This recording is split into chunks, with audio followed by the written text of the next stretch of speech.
contact the show, send us an email at liveonfourlegspodcast@gmail.com or get involved in the conversation on social media. Join the Pearl Jam Podcast community group on Facebook or follow us on Twitter at liveonfourlegspod.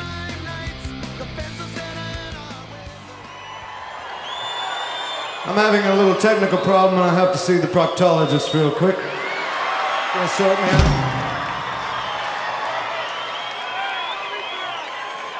His name's Ricky Ramone. He worked for the Ramones for, a dozen years, and now he's my personal proctologist.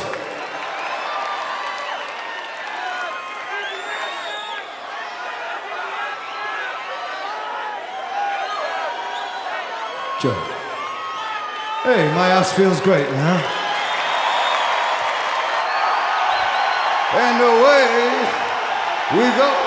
You're listening to Live on Four Legs, the live Pearl Jam podcast experience, featuring Mr. Stone Gossard.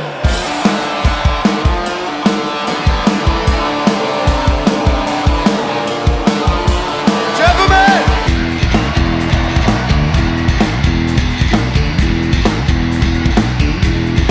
Mama Creed!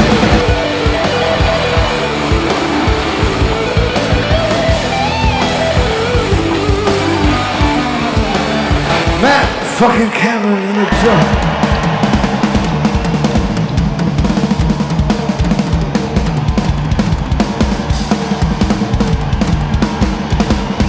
Mr. Boom Gasper!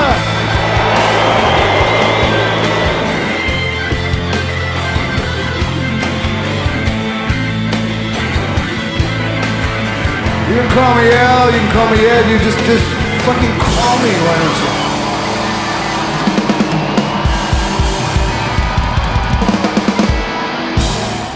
Hey everybody now, welcome to Live on Four Legs, a definitive live Pearl Jam podcast. We are coming down to the last 2 weeks of the tour here. We've had a lot going on so far, and if you're listening to this on Wednesday, we actually just had the first LA show that took place. But as of right now, we can't really talk about that because this is being recorded before that show. However, obviously, you can go and listen to the instant reaction episode that we have on Patreon. We can get into that a little bit later, but we have a lot to talk about with this LA show that we're talking about today from 2006, also a night one show. And also, we kind of have some update from what they did over the weekend in Vegas. And it was pretty significant. You know, a lot of what happened here coming from the Dark Matter songs, what we saw in the first couple shows, they broke up the path a little bit and changed where songs go, kind of took some songs that were being played every night, left them out, played some other songs that they weren't playing a whole lot from the record. And we're also starting to get some deeper cuts now. So we're getting into the thick of things with, give or take, I guess at this point, like 4 shows left. So why don't we just jump in? We'll get you all updated to where we are at this very point, and then we'll get into a pretty good LA show from 2006. Randy Sobel over here, John Farrar over there. Hello. First off, I want to say there's a good chance that both Randy and I are asleep if you're listening to this on Wednesday. It's these 2 back-to-back shows. It's been some late nights and some late mornings, so keep that in mind. I don't know what you're talking about. Exactly. I am not going to be able to sleep.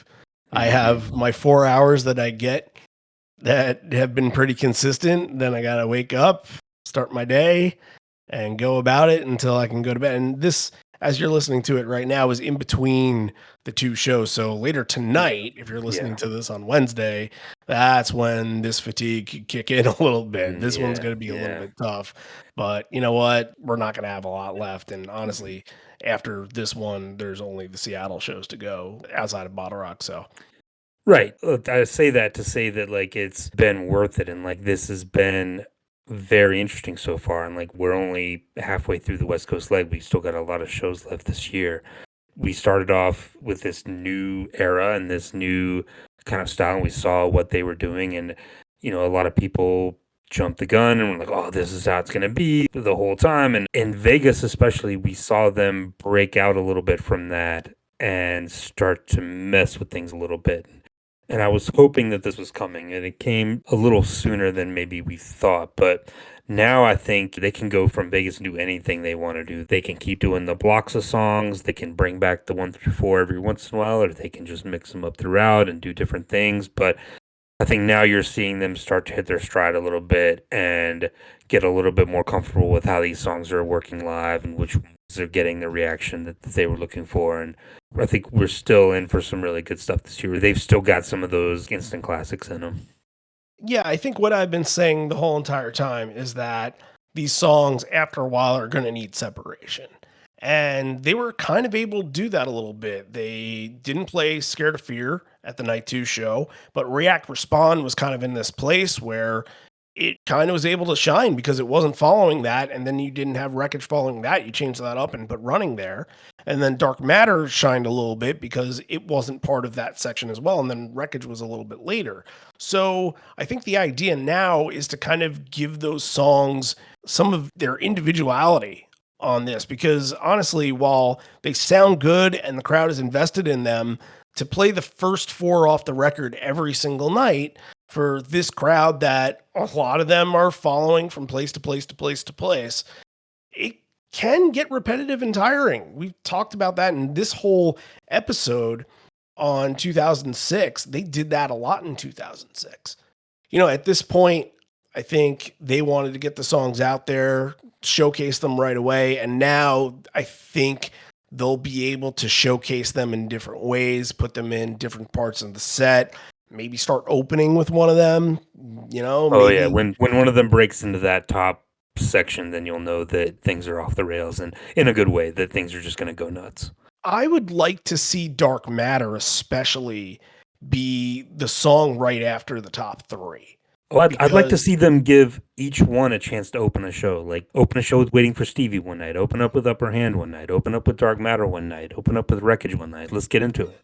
I don't know if I agree with that. Yeah, maybe a few here and there. I don't know if everything should get a chance to open, but I'm thinking like what I thought Dark Matter was going to be on this tour was I thought it was going to eventually turn into like Corduroy levels of like chanting and clapping along and involvement. And I wonder because it's the last of that 4 if people were just like the fatigue of Dark Matter hit in early.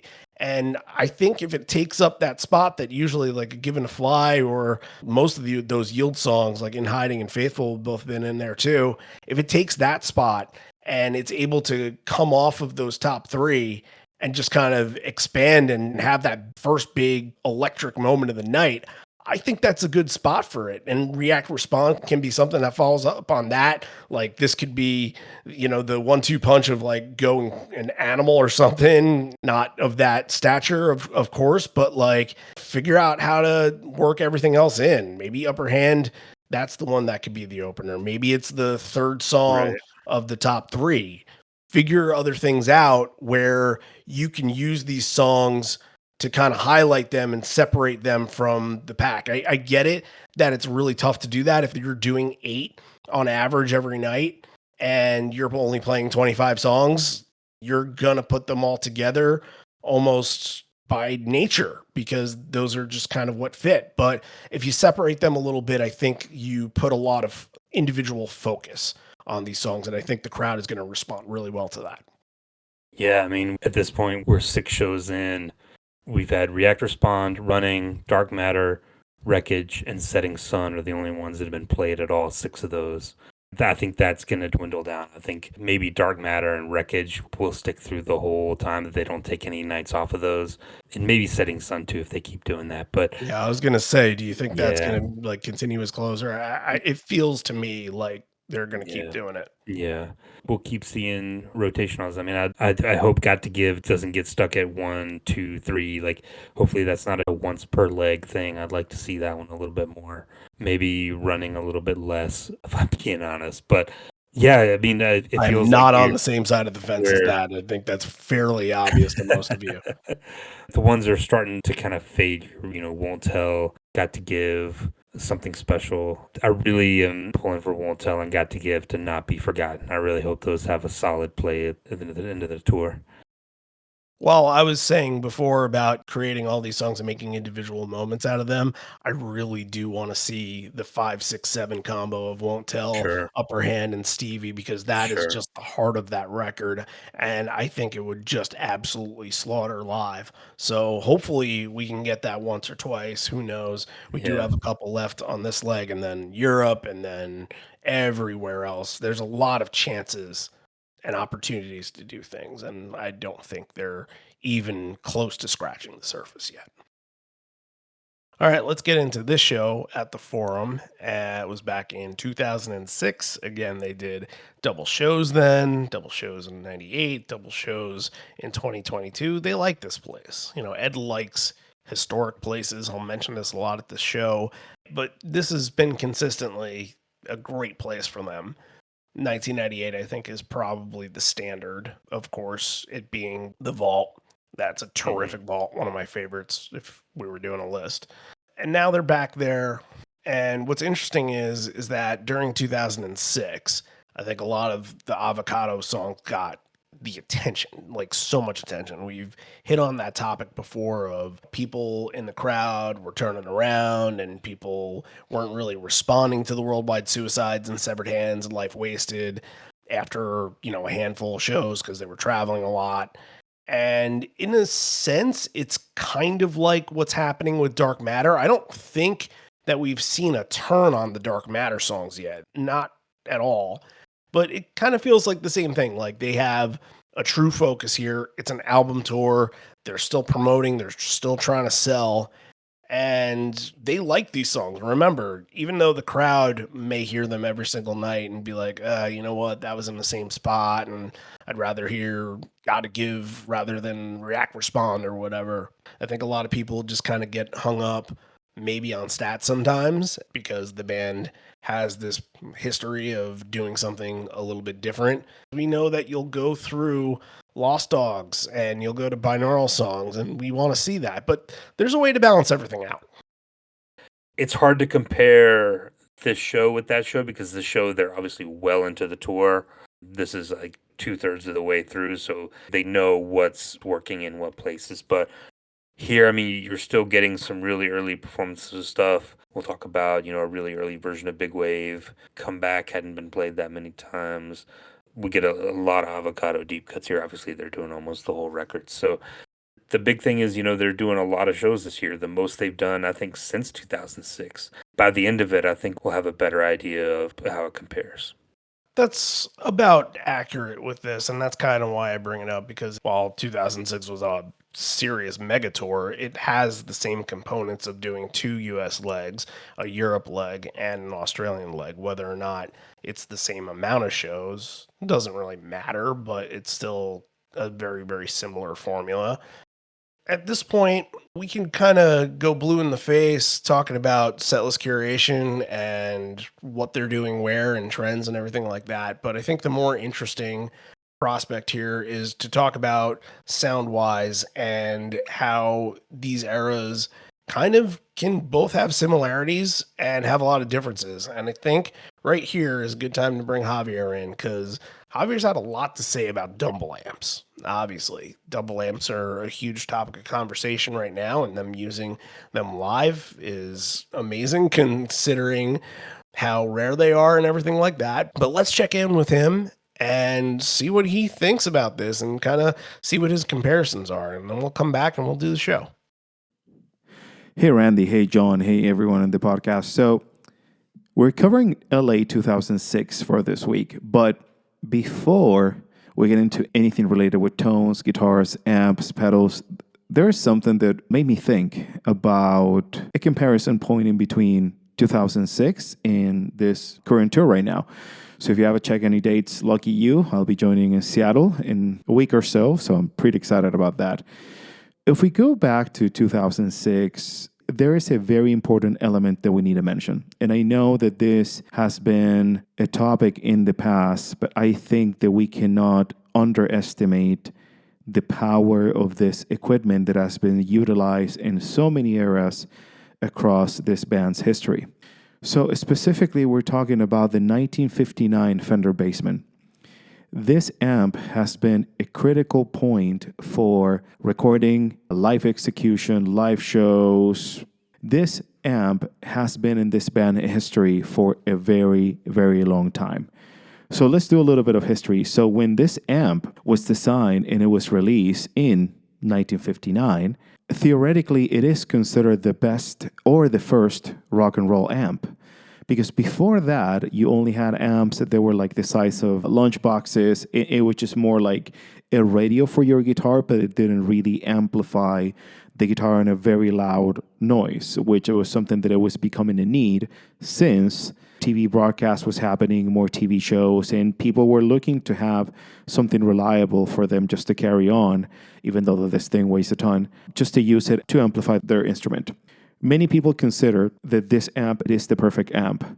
I've had the opportunity to play a few, and yes, it is probably one of the most perfect amps because every single tone that you can ever think of and you can ever imagine, it's there, and you can obtain that.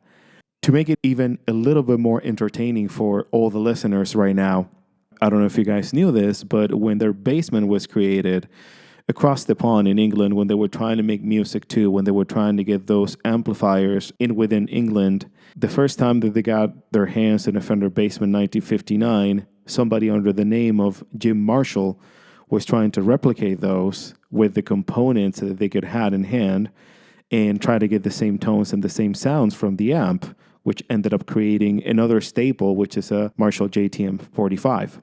Try to think of every rock and roll album that you love. 90% of those two amps are going to be somehow involved in a clone replica or a vintage edition.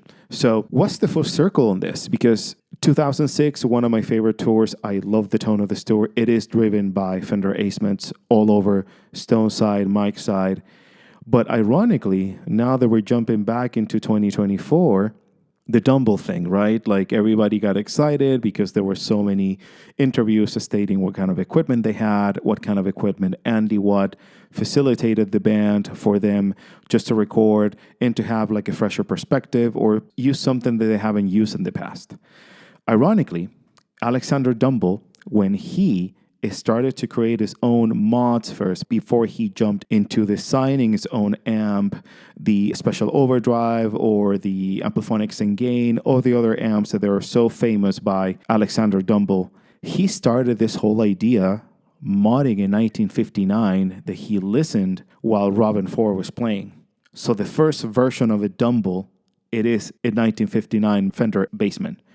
So it's kind of ironic that now that we're covering 2006, we ended up going back full circle to this current tour right now when everybody is saying, like, I personally think that this band has never sounded better live. But actually, the genesis of all this is an amp that has been so beloved by this band and so used across all their ages, across all the eras. And we kind of go back to that beginning or that initial point or the genesis of the live sound of this band that it has been absolutely defined by this kind of equipment.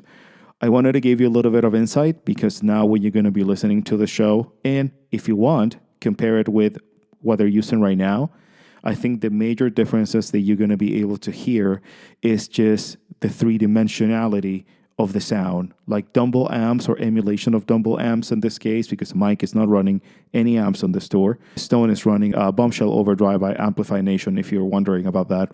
It's like a Fender Bassman on steroids. It's absolutely insane. It's 3D. You just can't pinpoint the location of the amp over the stage because it comes from all over the place.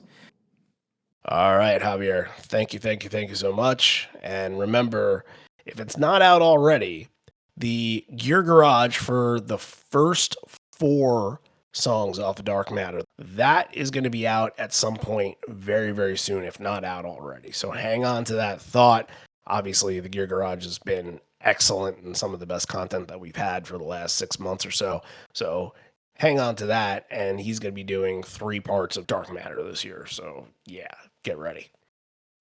All right, well, sometimes in 2006, before they go out and do their actual set, you get a little surprise treat from Ed, and Ed comes out to sort of make sure that everybody's in their seats for the opener band. And here, while My Morning Jacket opened up for them a ton in this year, this is actually a Sonic Youth show. So he's wanting to get out there. I don't know if he noticed something beforehand. I don't know if this is something that feels like every single night he's going to go do just to make sure that people are in the seats. But he comes out and he says, part of my job right now is to welcome you to the Fabulous Forum, and then gets into not a traditionally acoustic song by any measure, but this was around the time where he started to play with it. And anybody that's been to a Solo Ed show knows that he closes his set with Acoustic Porch.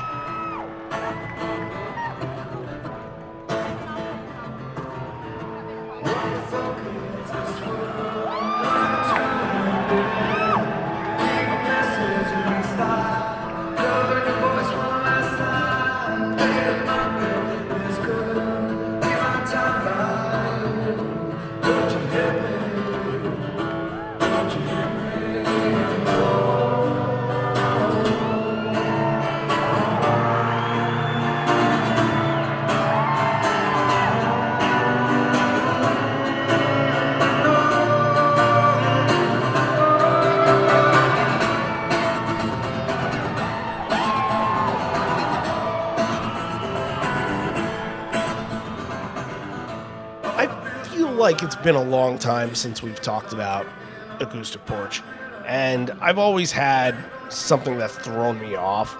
I don't think the change between the verses and the chorus sound very good. I think it's a little off-putting. I think it's a little jangly, and for some reason that kind of throws me off, because like it gets really riffy, and then all of a sudden he has to change to like a much more open chord and almost change the mood a little bit. And I just feel like it's a little weird. I know the idea of a song like Porch getting played in that scenario is exciting to a lot of people, but I've never been a huge fan of the execution of it. Well, I think first of all, a lot of it is based on the reputation of LA being a fashionably late crowd. I think him wanting to get people in the seats early, like I said, for Sonic Youth. And he'll do this with bands that he feels like people should respect. You know, we talked a lot about him getting upset with people for not being into X. But I think this crowd, though, I mean, we're going to talk about a great crowd. They were on it. But interesting, too, like the next night he came out and brought back Walking the Cow for the first time since Bridge School 94. So that was definitely a treat. So I think if word got around, if you were there for night 2, you got something really special. But yeah, I mean, Porch is not something that's going to translate perfectly, but I think he does a good job of getting all the little runs and the little leads and getting the feel of it.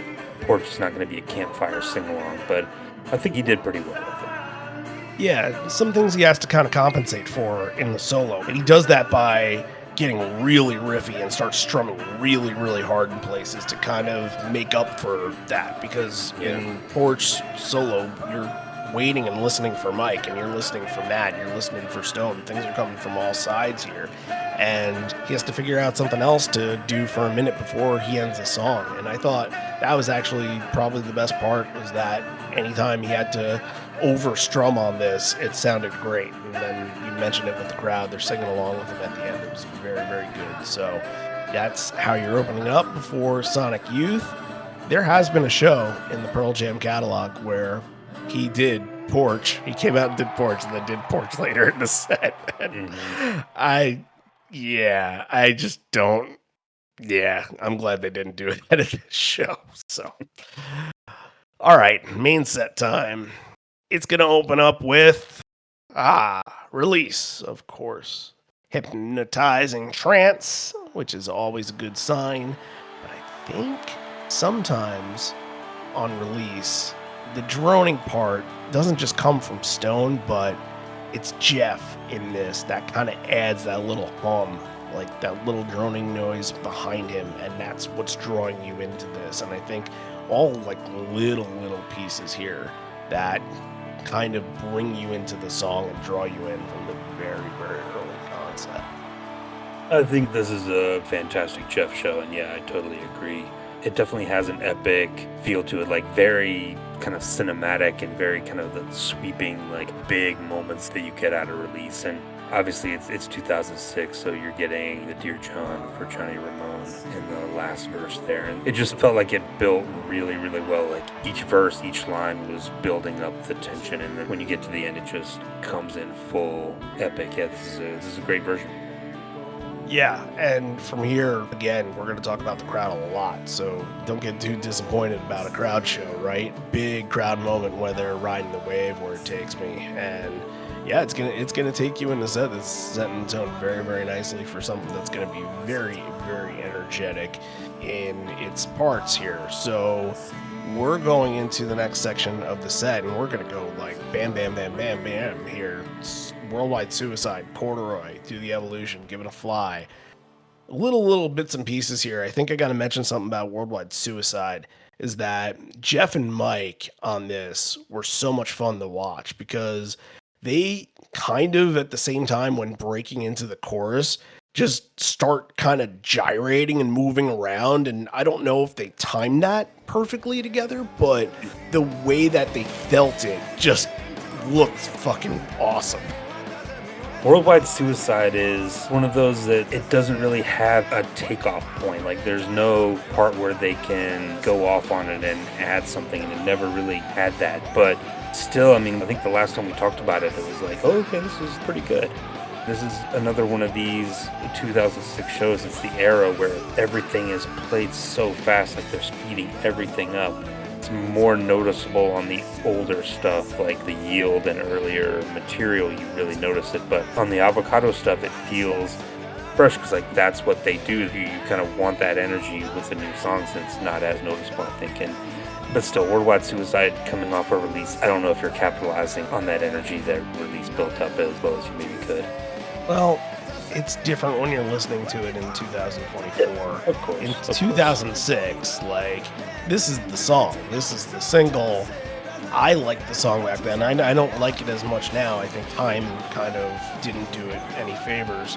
But every time I kind of listen to it, I kind of get drawn back in a little bit and like, you know what? This was never terrible. They played it so often in such a short amount of time that it did have that wear-off point, kind of like Mind Your Manners, which got played in one of the shows. And you're just like, really? Do we need this? Do we need this anymore? We're burying a lead on this because Cameron is fucking fantastic.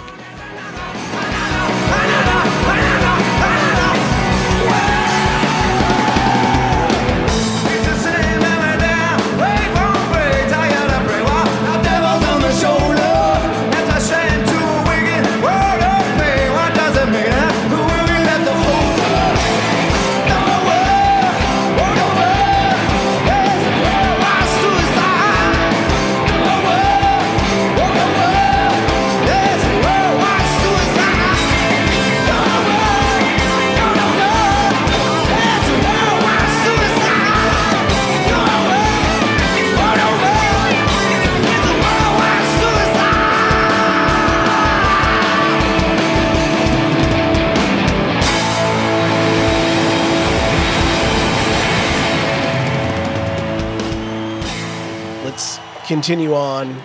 I'm going to use this as a verb here. Eddie Spencer's during Corduroy, missing a second chorus lyric there. I hope everybody that tuned in last week kind of knows what I'm going for there. So, and by the way, I tried to get in touch with Spencer. I was like, hey, you know, they have a Better Light show now. What do you think? Are you going to go this weekend? And I did not hear a response. I found him on Twitter. I did not hear a response from him. So that's the Spencer update. I don't think he's working for the Vegas Sun anymore. He's working for some other newspaper or something like that. But hey, well, good for him. He's, yeah, you know, sure. Wish him the best. But Corduroy has that bridge, and you feel it. They're ready to go during this, and they are tight and just, again, off the rails. That's pretty much the 2006 theme, as he brought up. How fast they can play each song without getting off the rails. And this is a Lucanized set here. They just blaze through this stuff. Right, but when they do, sometimes if you got it down, like the songs feel massive. Oh, I'm sure, it builds up the energy for sure, getting everybody going. But I think you lose a little bit of the tension and the build when you do that. It all gets kind of thrown into a blender, but it's just a different energy. Let's go to Evolution for a second. Again, we have a really fun Mike and Jeff moment singing the Hallelujah chorus together. And Stone, some interesting solos at the show, from Evolution to Not For You much later. But like, he's being very open with his solos, and he's given a lot of space and very, very funky on this. I thought that this was a really, really good Stone show from that aspect, and Evolution kind of shows that. And you're going to end it with Given a Fly, and that kind of, as you mentioned, fast turning the tide here, because 2006 is really where it kind of starts to become different. It's turning from the soaring song into a crushing rocker, and it kind of feels like they're starting to inject more personality in it. Now, this version doesn't have a well fuckers or anything like that, where he kind of goes off and screams it. There's no time. Yeah. Right. Well, yeah, that too. And I guess the Made It to the Ocean, he didn't change that either, because literally that works perfect for LA. So it feels like they were just riding high on everything, and they just wanted to keep that momentum going from song to song. And these four in a row really just feel like kind of a blaze through the path here. Yeah, I mean, if you get this now, we'd be talking about, oh, Given to Flies, you would just destroy a crowd. I mean, Corduroy is certainly on in to do the evolution into Given to Fly, but they let Corduroy breathe now and it's extended and do the evolution. We've seen what's happened with that. And, Given to Fly soars and it's got this crowd interaction, but none of that is present here. These are all just bang, bang, bang. And I mean, you got to leave this crowd like just hair blown back, eyes wide open. Like, that's what you're doing with this opening set here. Unlike some of the shows that we've had in the past couple weeks, we do get a lot of Ed speeches here, even if they're small in some aspects and then larger in others. We get to hear from him, and it's a little bit just cheers. Here we are in Los Angeles. It's been a few years since we played this building, and we have fond memories of it. It feels like yesterday. I know it's Sunday, but our approach is that it's Saturday night. And then they go into a song called Severed Hand, into a song called Jeremy. Now, I think it's interesting on Severed Hand, because a lot of you know that very, very early on in 2006, when they were starting it, they had the music that was playing in the intro that's on the record start the song. And they even open up shows that way, where you hear that. It's like, it's kind of like this little wonky, spacey kind of thing. And by this time, they've abandoned that. It's really, I guess, a May tour kind of thing. And I don't remember if they went back to that, if they kind of switched off night in, night out, but they started to go with that intro where Ed is getting plucky in that. And that's the one I prefer for this, but a good version here. Matt is awesome singing the backup vocals. This is the time where you're going to get great backing vocals from Matt. I don't understand why he doesn't do that anymore, but everybody feels locked in on this. Mike, head back on the solo, playing a Les Paul. Severed Hand is one of the tier ones on this record, so it's in prime shape at this point. Yeah, this was good. I mean, it was their best new live song at the time, and you can see that here, getting a featured spot in between Given to Fly and Jeremy. I do prefer this version as well. But another one that, like, they're playing it fast, but it's Severed Hand, so it benefits from that. I think Jeremy, we can talk about, just so fast. There's no room for it to get the power that it normally has, but the crowd is very, very good on Jeremy as well. Yeah, look, if the crowd is good, then you kind of want them to speed up a little bit and kind of play to the crowd and get them to be a little more hyped, especially on a song like Jeremy. That's a jumping song. That's a sweat it out kind of song. So you want to have the crowd be at their best for this, and they really are. They do these little things here. Ed even says before, he's like, this one's pretty much a sing-along now, so feel free. And you have one of my favorite things when they go through the first chorus, no lyrics on it. It sounds great like that. It just kind of brings a different aspect. It feels fresh with the song, especially in 2006. That's more of a 1993 to 1995 thing when they kind of messed with it a little bit. But in this, Mike is kind of egging on the crowd. At one point, he's like cupping his hand to his ear and he's like, kind of, let me hear you, And it picks up. It's just the power. I think they're just feeling what the crowd has, and I think they're just kind of testing them, and the end result was awesome. Everybody crushed it on this. Yeah, it was impressive. I mean, you could hear it in the headphones that they were up for it. It says, thanks for your help. Feel free to do that anytime and make yourselves at home. And this one is about leaving home. So let's get into a song that I would really love to see on this upcoming tour somewhere. Oh, no kidding. Gone is so underrated. And it was getting flowers back then because it felt fresh, but this can absolutely translate into a set nowadays. And maybe it's just one of those things like the era has faded, so this kind of fades with it and you just move on to other stuff. But they did a lot of random Avocado songs last year, and I guess I'm a little surprised that this didn't pop in somewhere. Yeah, it got played so much in 2006 and had a little bump in 2008 and 2009 where you thought like it might be one of those songs that sticks around a few times every year, but they haven't played this in 10 years, and that's crazy. Like, I think people would go nuts if they played this. I think it's one that fans really love, and it just hasn't gotten that moment where they broke it out randomly and heard the reaction to it to get an energy board, be like, oh wow, people like that one, we should do that one every once in a while. I think it's just forgotten at this point. Like, if they played this year, I think it would be a huge moment, because even I think some of the fan base forgets about it, but if you just hear it one time, you're like, oh, this is one of the great songs off of that record.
As we heard on Saturday night, we actually found out that Gone was that song that Ed looked into the crowd and said, we're going to have to practice that one. We don't know it right now. So other people are thinking about it, thankfully, and we're thinking about it. So hopefully it's coming back pretty soon. You never know. It's now in Ed's head. So, hey, that's the best that we can ask for at the moment. Well, that's going to follow up with a 2006 version of Even Flow. Now, a lot of you know when you say 2006 Even Flow, that it is going to be a heavy presence from not just Mike McCready, but that is Matt Cameron's year to go off. But starting with Mike, utilizing a lot of just noise in this. He's playing with the volume knob to keep it accelerating louder and louder in the beginning. And a lot of this is just him spazzing out, going apeshit, and like just running back and forth from the amps to kind of create that sound and create that noise. He's using the octave pedal a lot on this. It's one of my favorite pedals that he uses. And it's a wild version. You go from Mike's showmanship to Cameron's showmanship, and everybody stops. Stone barely even has his guitar on. He's just like hands to the side, like, okay. I'm just going to watch the show for 2 minutes here. Yeah. I paid for this ticket. And everybody just looks absolutely mesmerized. And his tom work on it is quite incredible. Like, he just even toys around with the crowd before breaking into the outro. He's just kind of building it up, and it's like, am I going to build back into it? No. Am I going to do it this time? No. And he just keeps going on. And then, of course, the crowd's hyped out of that, and Ed is just like, well, you guys take it because I can't follow up on that. Yeah. That is pure rock and roll right there.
that I've heard in a very, very, very long time. I would put this up there with some of the great ones. Those are my favorite ones when Mike, he just can't contain what's inside of him. It's almost feral, like he's channeling something inside of him that he can't even like stand up straight. Those are the best ones. You get all of that, then Cameron comes in and is going to ride that wave that Mike started and he's going to build up that. But then he goes off and does something completely different with it, and it takes a lot to, I hesitate to say upstage Mike on even flow because that's not what's happening, but just to match what he does. I haven't heard a Cameron solo like this on even everything that he's doing, and the dynamics, and then to give it that breath before kicking into the riff, and two, to make those drums sound like the guitar riff on even flow is just an outstanding achievement in drumming talent. I mean, there's not much you can say, but this is outstanding. Of course, Ed's going to shout out to Mike. He's going to shout out to Matt. And this is a song Matt and Mike and I put together called Unemployable. You know, Unemployable has a huge fandom. And it's not one of my favorites, but I get it. It's just a very straightforward rocker. It's a Springsteen song. Yeah. Oh, it totally is. And I think what's interesting about this is that it's a song that doesn't have more pieces. Like, it doesn't really have a bridge. And when they kind of go back to an instrumental moment before going into the outro, it's kind of the same thing. I'm not trying to say it's repetitive in any stretch, but it does kind of feel consistent in that way, where you just have this tone going the whole entire time, and it has minimal pieces that I think people can attach to. It's an easy song to like in that aspect. Yeah, Unemployable, like, it doesn't really have a solo. There's no place for Mike to, like, let loose on it. Yeah, it's a weird song. I don't love it. All right, Ed mentions union protesters outside of the building. This is when we booked the building, there was not a strike at the time, so he gives his support out to the unions. He said, I'd want to work here too. What's beautiful about this room is with no fucking advertising anywhere, except for the guy in the very back row with a Nike shirt on. He points out to a sign, he says, it just says beer, wine, and snacks. It's probably the same that it looked when The Who and Zeppelin played here 20, 30 years ago. I think he's going to mention that again later with Bob O'Reilly especially. And he's looking up at something, and he says he keeps thinking of Dick Cheney, and the camera's not catching this, and I don't know what he's looking at, but it seems like it's something reminiscent of The World's Biggest Asshole. So some nights you have to have intelligent conversations about politics, and sometimes you just let it out. Yeah, we know. Trust me, we know. Wasted Reprise is the intro into Better Man, which is the intro into Whipping. This is a very fast section of, well, not Wasted Reprise, but Better Man is a very fast version of this. Whipping, of course, even comparatively, is super, super fast, but you get the crowd locked in and the crowd singing with Better Man, and Ed kind of takes a step back at the point and kind of realizes this is not my song right now. How about Ed and Mike locking eyes on this? And it seemed like Ed wanted to do almost like the back-to-back thing, or just like wanted to kind of battle with him a little bit, and it didn't happen, but it felt like Ed had that face of like, come on, take me on. Oh yeah, he's got that mercurial like aspect to him where he always is like trying to cause chaos in some way. Like he kind of wants to throw things off balance, and he wants his bandmates wants to throw them off a little bit, get them a little bit left to center, and see what happens just for the fuck hell of it. Hey, we got a ton of windmills from him, so if he needed to get something out on something, it was the windmills. So he does about like 12 of them. Again, he just mentioned The Who, so I guess that makes a whole lot of sense. Yep. Especially with Better Man's ties to Pete Townsend for sure. Ed says he's having a little technical problem and needs to see a proctologist for a minute. And his proctologist happens to be Ricky Ramone. You guys know Ricky Ramone. He's kind of infamous as a roadie in Ed's tech, and it didn't last with him. And people know a lot about that story. But once Ricky Ramone finishes, he says his ass feels great. But Ricky kind of within Not For You keeps going back, and he keeps fixing his ass before the beginning of the song. So, when you need to fix, you need to fix. Not For You, Inside Job. Great song choice for Not For You. The kind of energy that was in the air here for sure. Ed referencing My Table Now Seats Three as a nod to his daughter that was just born about a year before that. And this is really the time where the song is turning from an angry, expression laden song to just having fun and putting out the energy out there. And the way that you kind of see this is within that bridge where Ed is encouraging the crowd to make a little noise and kind of revs it up to a part where the band can kind of take it away, and it lasts a little bit longer. It extends a little bit and kind of gives a moment to breathe and play around with, which they don't do on every single version of Not For You, but it's definitely a sense of, hey, we kind of want to take this in a different direction because we're not the same people as we were in 1995. Definitely. It was definitely expanding. And I think he changes the line in Modern Girl too. He says, our whole lives. Right. I think that's a nod to the familial situation as well. And it's one that they really can't play fast just because that's not how the riff works. Like, it won't be the same song if he doesn't play it a certain way and a certain speed. The riff forces him to slow it down a little bit. By this time, I think they were kind of getting over that a little bit in the set, like where they had gotten to where they needed to be with it. So you lose the anger of the mid-90s, but you gain something else. I think it really became one that the fans really took it and made it something else.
Inside job, whenever it's played, you know you're going to get something pretty special. And during this time period, it's special because Mike wrote it.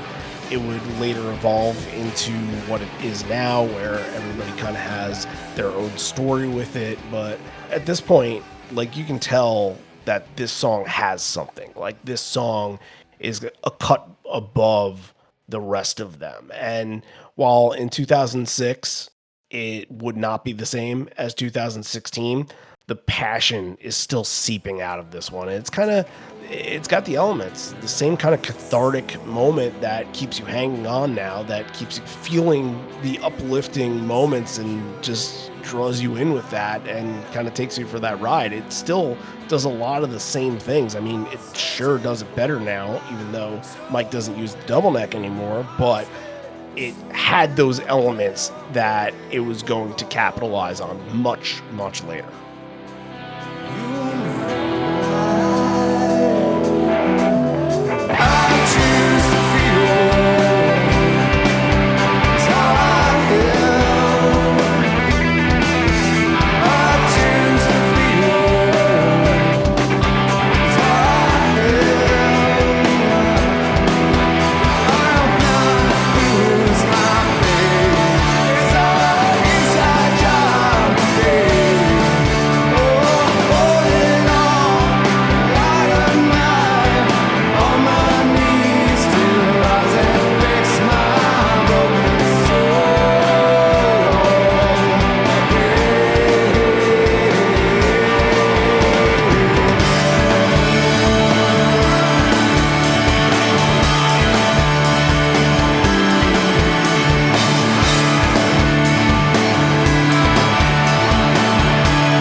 you to do the closing track from your new record in a main set like this? We obviously know what Setting Sun has become, what they've been doing with that this year. It would be weird, I think, to hear Setting Sun as like the 15th song. Like you can adjust, they're not doing 18 song sets, but as the 13th or 14th song in that run with Upper Hand and Running, Waiting for Stevie that they've been doing. It just seems to fit in the back, and I wonder why they never gave Inside Job a chance like that. I mean, Ledbetter was obviously dominating at the time, the back ends of sets. And it's weird to go from the last track of the record to the first track of the record. That's a little bit choice too. Yeah. It kind of reminds me, now that you mention it, that River Cross a couple times was played in the middle of the set like this. And I thought that was especially really weird because no matter where you put River Cross, you change the whole dynamic of what's going on. And I think it was the Nashville show. I just didn't really see value in it being there. It does fit more as you come back from the encore and you do it. But let's move on to that opening track, Life Wasted, and that's going to get you into a fantastic Rearviewmirror as well. And Wasted kind of helps define what we've seen at this show. Absolutely full force rockers, not a lot of finesse. They've been pretty much on the gas and playing songs that kind of best exemplify maybe just the pure arena rock of this band. Life Wasted kind of has all that, but you want show-stopping moments at the end of the set, and Life Wasted was a nice little tee-up into Rearviewmirror, but Rearviewmirror is going to be the dessert. This Rearviewmirror was awesome. And while the guitars on it feel light in some spots, almost like they're palm muting, where you don't really quite hear that out of Rearviewmirror, it is full go. Once you get Stone huddled around Matt, that's when Matt starts to turn it loose and the rest of the band just goes in all different directions and takes this to the place that you want Rearviewmirror. And Ed's adding in I will forgive, won't forget lines, and it's a pretty significantly sized bridge before just absolutely going to town on the back end of the song, shot out of a cannon. It's so much so that Ed breaks a string on this. It's just dangling for the rest of the song. And it just shows the raw power that they had.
Yeah, right from the beginning you can tell that Matt is driving this thing all throughout the little jam, the bridge there. I thought Cameron was just outstanding. And then anytime there's Forget in Rearviewmirror, I'm on board. I love that so much.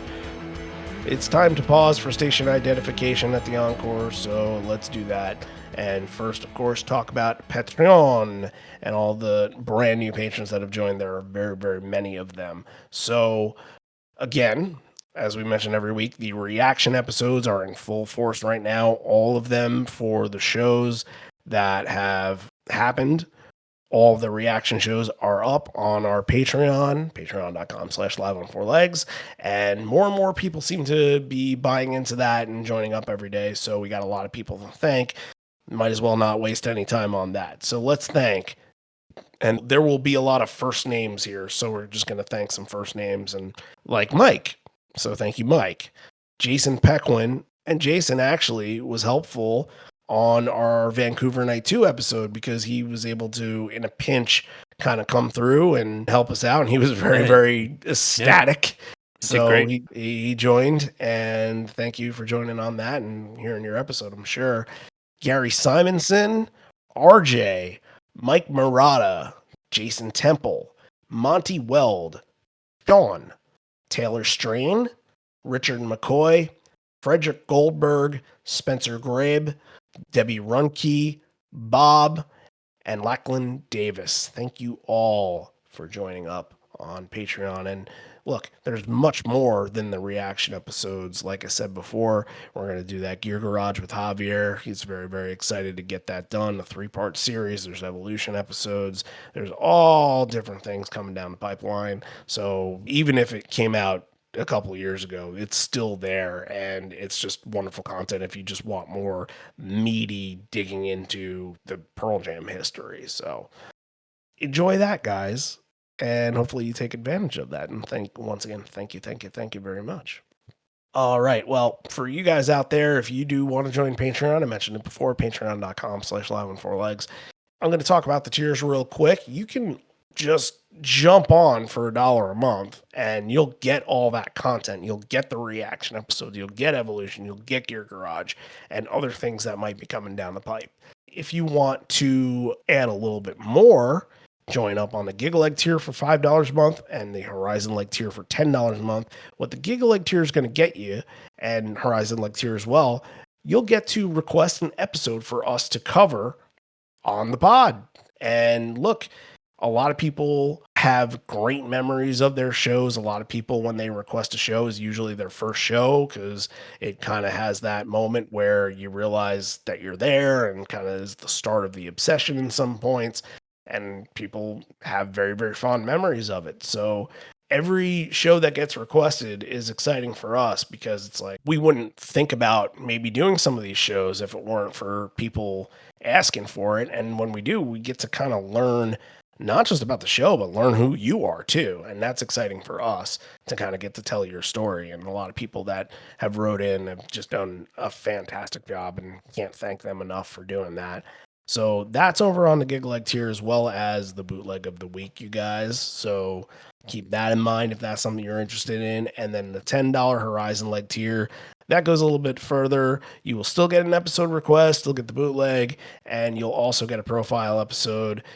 Profile episodes, we should get back into them at some point. I know there's some people on the Horizon Leg tier that haven't had them yet, but once the West Coast leg is over, maybe we can start talking about it a little bit more and maybe get more invested. So if you haven't had one, reach out and we'll try to get you in pretty soon.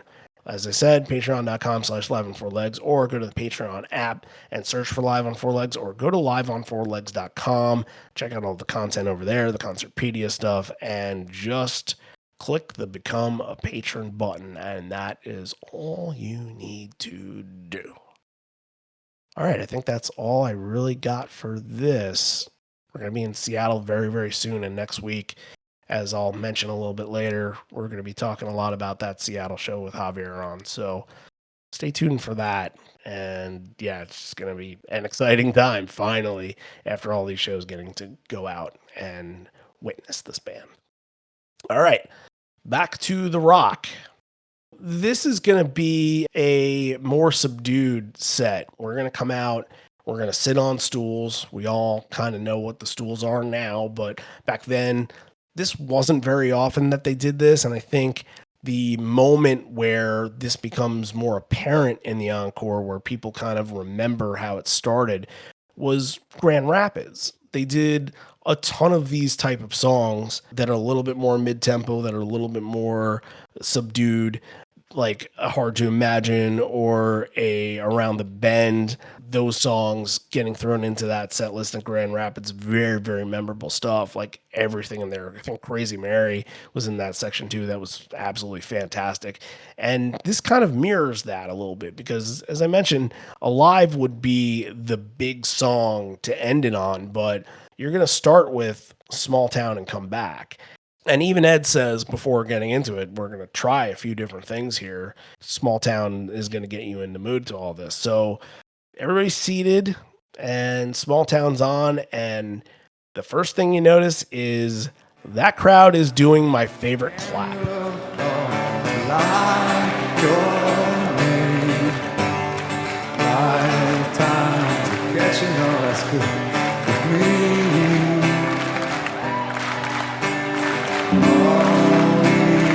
Change things.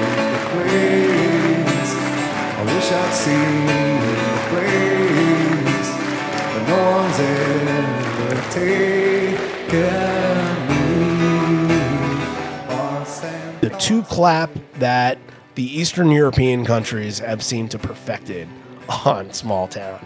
I love it so much. I think it's one of the most unique things. And for a place like LA, that, yeah, they had a great crowd at the show, but for them to pick up on that, that's pretty impressive. Yeah, very cool. The seated section too, you gotta think about storytellers too. I mean, there's a couple of things in this encore I think directly relate back to storytellers, one in particular obviously, but that was a big turning point too, where I think they finally got a chance to see how that would work in kind of a long form way, the first time they'd done that in a long time. Being the success that was and kind of the different look of the band, I think they took that and ran with it a little bit. Look, Ed just puts it on a platter for the crowd, and that's a very obvious layup song for everybody to sing, but the crowd takes it away once again. So it's, again, that type of show. And then they do stay seated during comeback, and that's the mind-boggling thing here. I have no idea how they were able to stay seated and still tap into the song in the fashion that they did, because like this was one I think you saw like Mike kind of rocking back and forth in his chair while he was going off on. It was very, very powerful for just not being up and moving around on it. Like it's kind of almost remarkable that you listen to it and you're thinking they're just seated and they still came up with that. It was a very, very good version of this. We even saw that a few times in the last couple of years when Mike would break out something. You're like, he's trying to physically crush that chair with his body while sitting in it. Like, he's going to just absorb it into his being. Yeah, you wonder, like, there hasn't been a chair invented yet that can contain Mike McCready, but I love that because you kind of get the restraint on it. You're like, you want to go for it, but they can't. Like, you go up right to the point. Like, it's such a cool dynamic of it to add in all the passion and the feeling of it, and then you add in this kind of restraint. Like, we're only going to go up to a certain point. And there's kind of a ceiling on it. You're going to get to that point, and then you're just going to sit there and let it kind of simmer and fester. But yeah, it adds a cool dynamic to it, I think. All right, after that, this is kind of where the storyteller's tie-in comes in. It says, I've gotten a number of mind-blowing letters, especially since being in this group. This group has gotten mind-blowing letters. And just recently we got one. There was a song that was played on a TV thing that we did by a guy called Phil Ochs. Phil Ochs is somebody that I remember. I know it's kind of, when you think of folk artists, it's not like the top name, like a Woody Guthrie or something like that. But I remember that was something my dad was really, really into at a point in time, that he was just really into 60s protest music. Phil Ochs was something that he played, and I kind of at the time was like, wow, this feels really, really old, because this is really, really old, and I didn't want anything to do with it. And it's also not my preferred method of listening to music or genre of music, so I threw that out there. But he mentions he was an incredible singer-songwriter who had some guts. He had guts and talent, and he used them as a powerful weapon. This is a song that Tim Robbins adjusted to reflect modern times and played it on the VFC tour. And we got a beautiful letter from Phil's daughter about how much she appreciated it. She works for the ACLU in LA, and it was an incredibly proud moment. And we have Tim Robbins here to sing it. Here's to the state. And it's called originally Here's to the State of Mississippi, but they're obviously changing lyrics to fit the times. And it's mentioning guys like John Roberts and Dick Cheney and Jerry Falwell and obviously George W. Bush.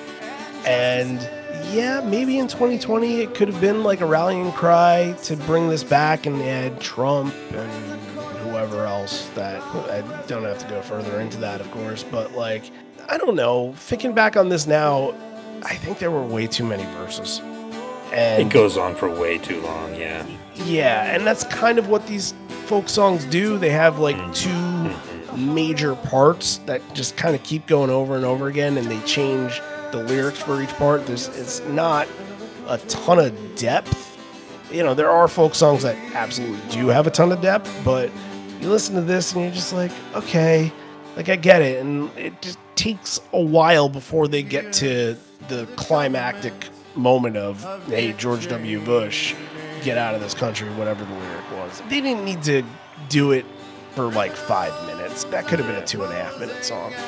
Yeah, especially in between Comeback and Black. Like, those two go so well together. And then you have this very long folk song in between. And I think they probably realized, like, oh, okay, like, that had its moment, but it's not going to work at an actual Pearl Jam show in the flow of 25 to 30 songs. It just didn't really fit in. Like, and you look back on it now, and, like, yes, it's so dated. You have to kind of put yourself back in the frame of mind of 20 years ago to remember, like, oh, you kind of channel the feeling of back then. But I don't think this does anything to the set, really.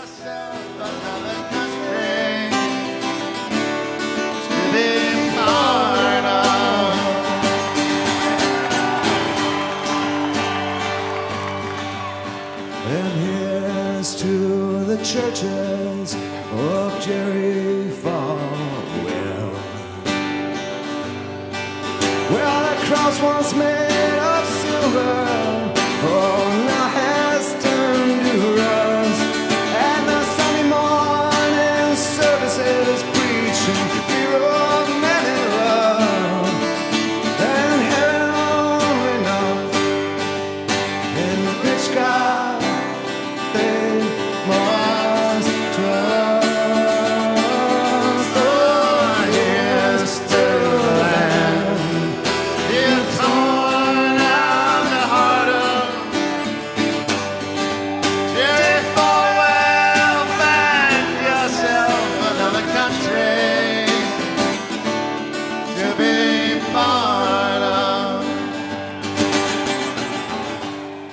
So, I've never seen this in Black before. On the first verse chorus, Mike, Jeff, and Stone are huddled up on this. That feels new, and from shows before this and shows after this, I've never seen, especially on a non-bridge or non-solo part of Black, them just huddling up together. And I wonder what brought them together. I think they just wanted a good talk to Mike about his solo and be like, what are you going to do tonight? Do we need to give you some room? Like, how much room do you need over there? We keep coming back here every weekend talking about these Black solos, and I'm running out of celebratory adjectives to describe them. I mean, how great can one song be? But I give the crowd credit again, too. Crowd sounds great on it, but it's just what Mike is channeling here. I mean, it's a good thing he has a guitar to get it out of him. That's all I'll say. Yeah, it has some sorrow to it. It comes from deep within the soul, very, very impassioned. You're going to get the wail noises. That's kind of the way that his guitar kind of weeps. I love when that he brings that into that, because it really fits the mood of some versions of Black. Obviously, he'll go into versions of Black that feel really resilient and confident and like you're just fucking on a mission. And this one felt like he was tapping into something that was painful, that was hurting him. Yeah, there's always an undercurrent of darkness to it, and like sometimes that bubbles up more in certain versions, and sometimes, like you said, it can be more triumphant and more uplifting, but sometimes that kind of sinister darkness kind of bubbles up a little more, and you get a little different feel to it. Yeah, very, very expressive, and I think that Ed taking a cigarette break before doing the We Belong Together and just watching it all, it's kind of the cigarette after sex. Like, yeah. Ed says, we've been together as a group for a long time, and we're lucky to have your support. We don't take it for granted for a second. Your support has allowed us not to stay together as a band, but to stay together as friends. And there is a woman who's helped us from the very, very beginning. She's known Stone and Jeff since Mother Love Bone. Her name is Michelle Anthony. Mentioned her before. She's very influential into getting Pearl Jam to where they needed to be from the record label and everything like that. Then Ed says, we're going to play a song that we've never played in this city for a guy who never played at the Forum, but certainly would have loved to. And of course, that man is Andrew Wood. And, you know, I think it has to be brought up because it almost never gets played on its own anymore, but no Chloe Dancer here. And that was not added in until like 2011, that Toronto show, I think. So going back on it, it does feel a little weird because Chloe gives you such a welcome intro into what's about to happen and kind of brings you into the emotion. And in this is just kind of like, all right, here's the chords. Let's go in. I prefer Chloe over just Crown of Thorns on top of it. Like, that's not to say I don't love Crown of Thorns, because I absolutely do. But I feel like it does need Chloe to kind of give it that depth. And you're not going to get this again, right? They're always going to do the Chloe Dancer part with it now. But I think there's something to this at the time. It takes you back to that 10th anniversary show where as soon as you heard those chords, it was like, oh, like your hair just stands up on back, like it was magical. And that's always going to channel that when you hear just Crown of Thorns at a Pearl Jam show, because it only existed for a certain amount of time and now it's gone. So I still think that the beginning chords of Crown of Thorns are great, and I think it's still a great way to start a song. And especially, I said this before, like Crown of Thorns and Black are very often played one after the other, because you can't just follow up one with random deep cut number 7. You know, you need something with a little bit more oomph to it, a little more history, a little more power. And this version of Crown of Thorns, I thought, is still very, very good. The highlight here is Ed at the end just pouring everything out during this. That might be just in all, like maybe the best highlight of the show. Everything is being left off the table.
Now we're going to get into a live, and after all that, you do need a rocker to finish out this portion of the show.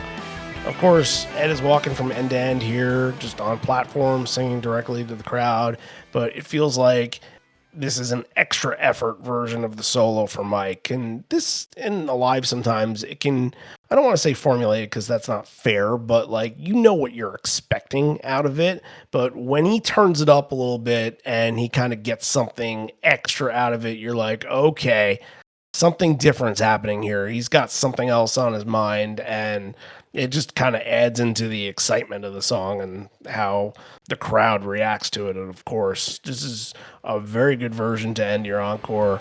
And I love, we've talked about this before, Cameron doing that like quick pace changer to sort of fit in with those hey chants. The accents, yep. Yeah, it really energizes this crowd.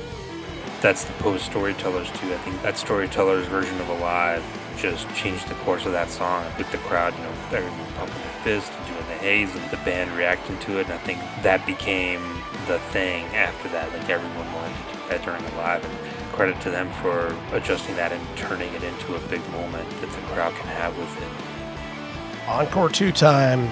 Only a couple songs left here. It says, we're truly honored by your presence as individuals in this room here tonight. In the old days, before you had a record deal, you had to play in this town. And he kind of asked Mike, he's like, hey, Mike, when you tell the story and talk about the money. So he talks about playing in Shadow, and I believe they moved down from Seattle to live in Los Angeles so they can try to make a name for themselves. And everywhere they went, it was pay to play. So they played at the Roxy and paid $700 to play there. And four people came. Yeah. But Duff McKagan went, so at least that's something. And then they played the Whiskey for $500, and nobody came, and they were all broke. So I hope they don't do that shit anymore. I can tell you that. They still do. Yes, they absolutely Some do. places, yeah. And it's definitely hurt venues, it's hurt bands, it's hurt everything. So end this. And Ed says basically he was destitute when we met him. So, and he wants to say hello to the people in the back. Ed mentions there's no skyboxes there and gets permission from the front to play for people in the back. So this time there actually is a back to play for, unlike last week where they turned around for nothing. But Last Kiss, I can go back to disliking it now. It wasn't last week where there was anything extra to it. It was just a Oh, version. it was fun. I thought the ending was really good. It was a Crowd's cover into band it. Banna version. It felt like, you're sitting on a beach, with a Mai Tai or something like that, and this band comes on and they play it, and it felt like it had that beach vibe. I've heard this Disagree. from this Disagree. version.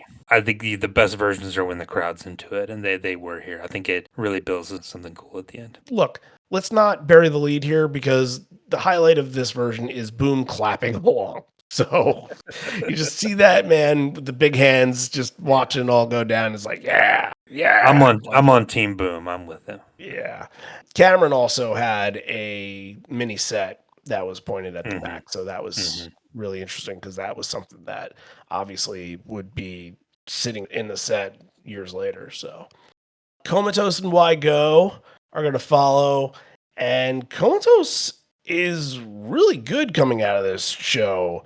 Comatose is one of these songs where I was so surprised to get it in Chicago last year because I definitely thought they would never even make that attempt anymore because it's not played in the right tuning. It doesn't do Ed any favors. He forgets lyrics. It can get really off the rails and sloppy, but this one had some purpose on it. This one felt like they were going after it and attacking it. And Mike and Jeff were kind of dueling on this a little bit too. That little solo part that they do felt pretty impactful on it. Why Go? Again, crowd is showing off their stuff, doing the Why Go Home, of course. And then Mike rips it to shreds. Just an all-around great show for him. When does that not happen? But, when he gets the platform to take it away. One of these days we're going to be like, oh man, Mike had an off night. That was weird. I don't know when. I know. This was kind of the rejuvenation of Why Go, after they dropped it in 95, brought it back in 2003 in a kind of different fashion that didn't really work. And then 2006, it was like, we're just going to go back to playing it the way we did. And it became a big crowd thing. This is when Why Go became the fist pumping anthem that it has become in the last 15 years. So after this, Ed says, a lot of the money from the tickets tonight is going to something called Trestles. And he's going to talk about it more on the Night 2 show, but all of the contributions that are being made are for our friend David Russell. All donations are going to Surfrider, made in his name tonight. You know that they have a history with Surfrider where they've done this before, where the tickets and proceeds have gone to that organization. I believe there was a San Diego show back in 1995 where they did that for the first time. So that's something they've stayed pretty consistent with. To bring some more insight into this is our friend Dukes Wooders, who emailed us this week to tell a little bit of background about how this all kind of went down and why they were putting this together. So, as Ed mentions, the Vitalogy proceeds from that night's show in LA are going to the Surfrider Foundation to help protect Trestles, which is coincidentally enough literally 10 minutes south of where the Ohana Festival occurs annually. The donations are being made in the name of David Russell. The backstory on Dave is not only was he everything Ed describes him as, but he was a family friend to the extended Vedder family. I myself served on the executive board of the San Diego chapter of the Surfrider Foundation with Megan, who is Dave's widow. Dave and Megan were close to Ed's family in Arizona and would see each other during extended family gatherings. Dave unfortunately died of cancer in 2005, and in loving tribute, the show was dedicated to him. Thank you so much on the background, Dukes. Really appreciate it. And a little bit more on why there was a dedication here, for sure. And of course, if you're going to go surfing, then what do you need? You need a big wave. And this is the second performance of Big Wave, and that's pretty deep into this tour.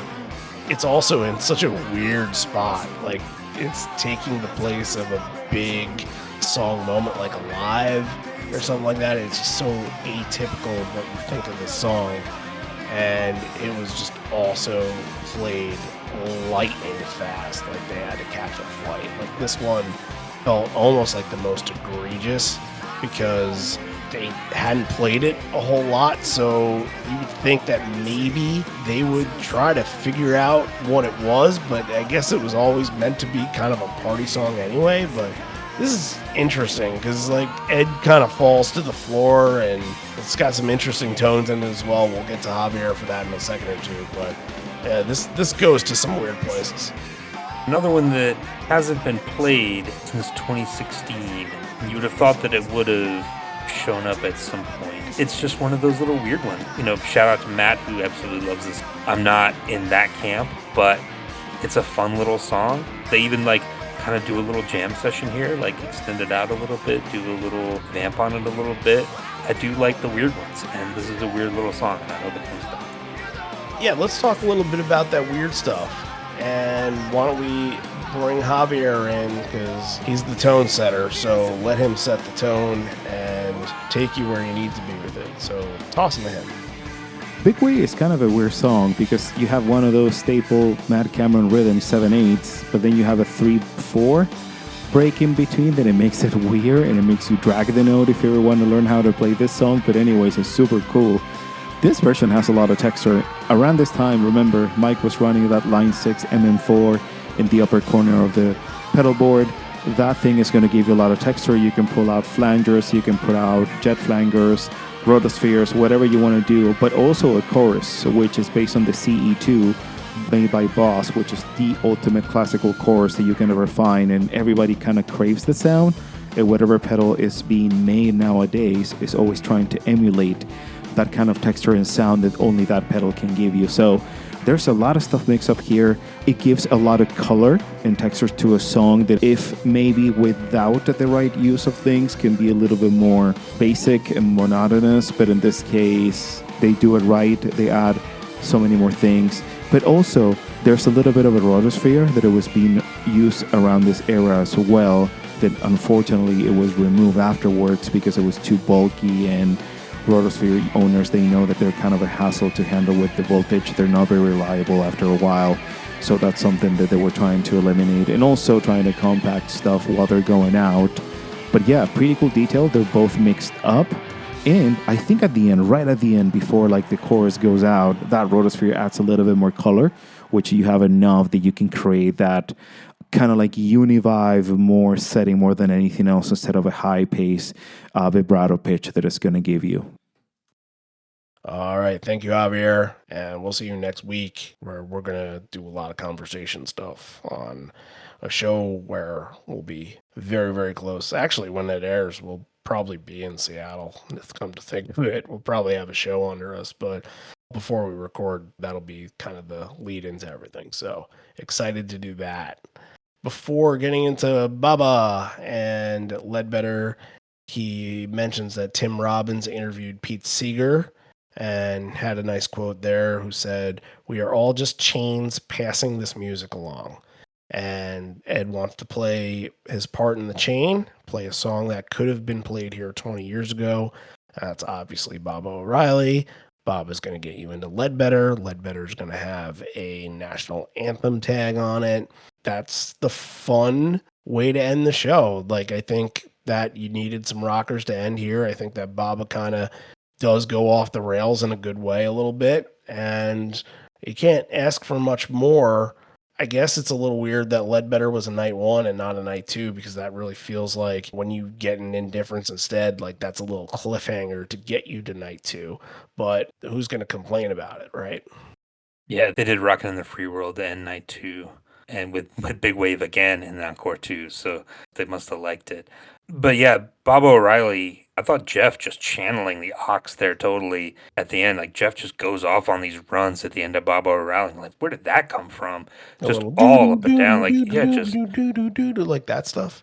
Yeah, almost kind of sounded like Carnival-esque a little bit. Don't remember hearing that ever on that, but Jeff all of a sudden just got a wild hair and was like, I'm just going to channel some real me action on this. Who's complaining, right? Oh, yeah, absolutely. Not at all. All right, well, that is the set, you guys. Los Angeles, night 1, 2006. Let's pick some of our favorite moments from here. I'm going to give the number 3 spot to Inside Job. I'll give Gone number 2. And my number 1, I really love this version of Rearviewmirror, so I'm going to go with Rearviewmirror number 1. Okay. My number 3 is going to be Gone as well. We didn't mention this, but Unemployable came back in 2023 after 10 years. So there is hope for Gone. My number 2 is going to be Release. And my number 1 is Even Flow. All right, last week my number 1 was Even Flow, so we've Yeah. gotten the big hit represented pretty well in the last couple weeks. But now we have to make a determination on what we're going to give it as a rating. And I guess we kind of went into this one because, again, I wanted to make sure that all of the cities for the tour were covered, but also I wanted to make sure that all of the eras were covered. So we got 2003 that we did last week. We did Binaural. We did Yield. We did 2005.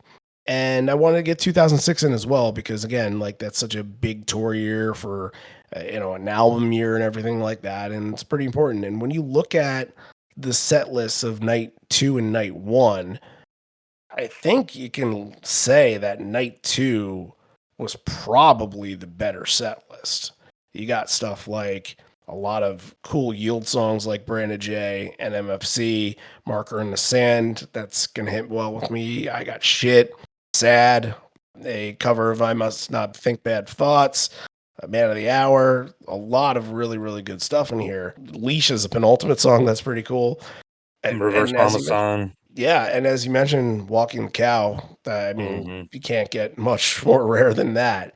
It's interesting because I kind of thought that, all right, well, this feels like a more safe set, so I don't know how it's going to play off. And I really liked it.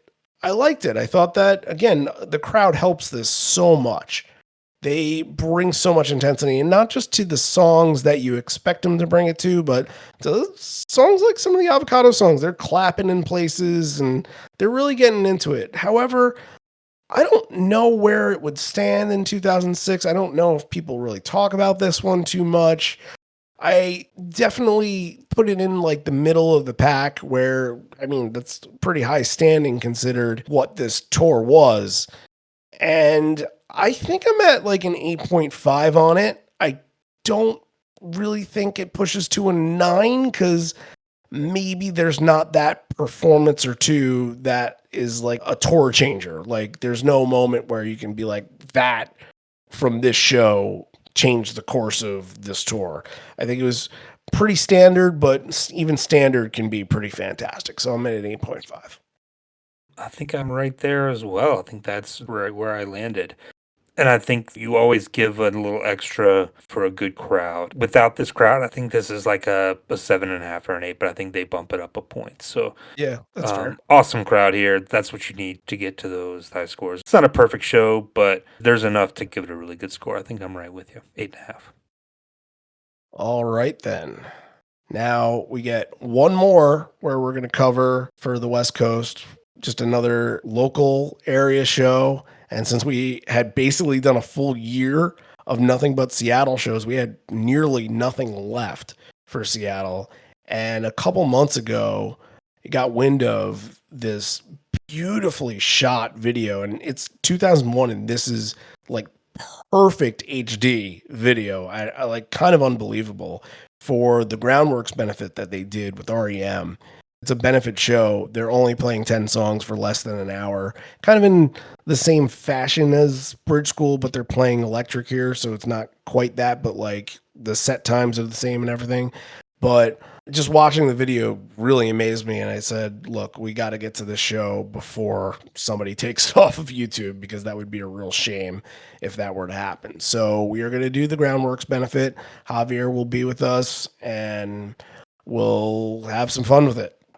So thank you everybody for tuning into this one. And hopefully all of these have gotten you hyped up for these shows the past couple weeks. we've tried to give a little bit of history for you guys and try to build the anticipation. And for a lot of you guys that are in the local area, I'm sure you went to a lot of these shows. Who's going to miss a show when it's in your backyard or at least drivable? So yeah, pretty fun stuff. And as these shows keep going, it feels crazy that it's almost over for this leg. It just feels like it goes by so fast, but we'll be back doing it in Europe, and we'll be covering some of the locations from Europe like Dublin and Berlin and London and places like that. So we'll be doing this all season long as we keep going on. That's the theme here, and we're going to keep at it. So with that being said, thank you, everybody. I hope you're all subscribed on whatever platform you're listening to this on. Obviously, the big ones are Spotify, Apple Podcast, and YouTube. And if you're on any of those and you have a chance to give us a rating, please feel free. We would love to see you give the 5 stars because that will help our visibility. It just helps us in so many different facets, and we really appreciate the people that put in the time to give it the 5 stars. And on both Apple and Spotify, you can comment on individual episodes. Apple, you can just comment right on the page and just tell people, hey, this is what I like about this podcast, and this is what they do. And again, that's just spreading the word. Right now, this podcast should be spreading the word all throughout the tours, that people that have been listening and been getting ready for the tour, maybe they're sitting online on a merch line or something like that and being like, hey, have you heard this? Oh, maybe not. I know a lot of people that have been out there. A lot of people don't know about it, strangely enough. And it feels like, all the work that we did, it's impossible to get to everybody, of course, but like we have stories that we want to share. And we have your stories that we want to share. And hopefully for some of those people that had been to those prior shows, that they get a little glimpse into something that's a positive memory for them. And that's really what it's all about. It's just bringing back some memories, getting something that's so close to your heart and kind of reliving it. And there's nothing much better than that. So hopefully we are entertaining you and enlightening you with as much as that we can gather on all these shows. And for everybody that's sharing the memories, hopefully we've helped you bring it back out of you. So, all right, let's close this one on out. This may be the end. We're here, but not for much longer, although we may be parting ways. Miss you already, miss you always.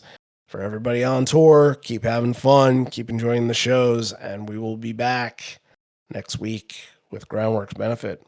Until then, see ya on the pod.